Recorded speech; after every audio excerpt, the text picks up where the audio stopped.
आज मैं फिर से लेकर आया हूँ करोड़ों की कमाई देने वाला एक लॉन्ग टर्म चलने वाला जबरदस्त बिजनेस आइडिया। इस बिजनेस में जो प्रोडक्ट बनाओगे वो हर दिन डिमांड में रहता है और रोज प्रॉफिट कमाकर देता है। इस बिजनेस के बारे में जानने के लिए मैं आया हूँ राजकोट गुजरात, जहाँ मुझे मिले हिंदुस्तान एग्रो इंजीनियरिंग के ओनर। उन्होंने बताया आजकल पैक चक्की फ्रेश आटा की डिमांड बहुत फास्ट बढ़ रही है, क्योंकि अब किसी के पास टाइम नहीं होता कि गेहूं लाए, पिसवाए और आटा बनाए। सबको चाहिए रेडीमेड पैक्ड आटा। इसी ट्रेंड को देखकर यंग एंटरप्रेन्योर भी मार्केट में आ रहे हैं। अपने नाम से चक्की फ्रेश आटा बैग्स बनाकर लोकल एरिया में सप्लाई कर रहे हैं। अगर आप भी ये बिजनेस स्टार्ट करना चाहते हो तो कंपनी आपके रिक्वायरमेंट के हिसाब से कस्टम प्लांट डिजाइन करके देती है, जो 200 केजी से 4000 केजी पर आवर तक का आटा निकाल सकता है। यहाँ प्रोसेस सिंपल है। आपको सीधा फार्मर से गेहूं लेना होता है, चाहे उसमें थोड़ा पत्थर या डस्ट हो, कोई प्रॉब्लम नहीं। गेहूं पहले क्लीनिंग यूनिट में जाता है, जहाँ से डस्ट, छिलका और फटे हुए दाने अलग हो जाते हैं। फिर गेहूं जाता है डिस्टोनर में, जहां हेवी पार्टिकल्स जैसे स्टोन निकाल दिए जाते हैं। उसके बाद मैग्नेटिक डिस्टोनर अपने मैग्नेटिक फील्ड के जरिए गेहूं से काली मिट्टी अलग कर देता है।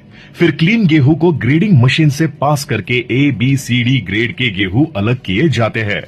क्लीन और ग्रेड हुआ गेहूं फिर स्टोरेज टैंक में स्टोर होता है और वहां से स्टोन चक्की के हुपर में ट्रांसफर किए जाते हैं। गेहूं को स्टोन चक्की में फाइन तरीके से पीसा जाता है। जो आटा निकलता है वो वैक्यूम सक्शन सिस्टम के थ्रू ऊपर यूनिट तक चला जाता है। वहां से गर्म हवा ऑटोमेटिकली निकल जाती है और नेक्स्ट स्टेज में आटा 12 अलग अलग छलनियों से फिल्टर होता है। इस प्रोसेस के बाद मिलता है बारीक चक्की फ्रेश आटा, जो नीचे से फाइनल आउटपुट के रूप में रेडी हो जाता है। स्टोन चक्की से बना हुआ आटा फ्रेश होता है, न्यूट्रिएंट सेफ रहते हैं और रोटी देर तक सॉफ्ट रहती है। इसलिए चक्की फ्रेश आटा की डिमांड हर दिन बढ़ रही है। आप इस रेडी आटे को अपने ब्रांड नेम से 5 केजी, 10 केजी, 30 केजी के पैक में local wholesaler, grocery store, supermarkets या ऑनलाइन प्लेटफॉर्म्स जैसे जेप्टो, ब्लिंकिट, इंस्टामार्ट पर सप्लाई कर सकते हो। प्रॉफिट इसमें आपको सारे खर्चे निकालकर 1 से 2 रुपए प्रति केजी बचता है और अगर आप अच्छा ब्रांड बनाते हो तो आप 5 रुपए पर केजी तक भी पहुंच सकते हैं। इसी प्लांट से आप जवार, बाजरा, मक्का का आटा भी पैक करके बेच सकते हो। टोटल इन्वेस्टमेंट यहाँ 10 लाख रुपए से स्टार्ट होती है। ये डिपेंड करता है आप कितनी कैपेसिटी का प्लांट सेटअप करना चाहते हो। एक्स्ट्रा इन्फॉर्मेशन कैप्शन में है और हिंदुस्तान एग्रो इंजीनियरिंग का नंबर भी स्क्रीन पर है। कॉल करके डिटेल्स लो और अपना बिजनेस शुरू करो।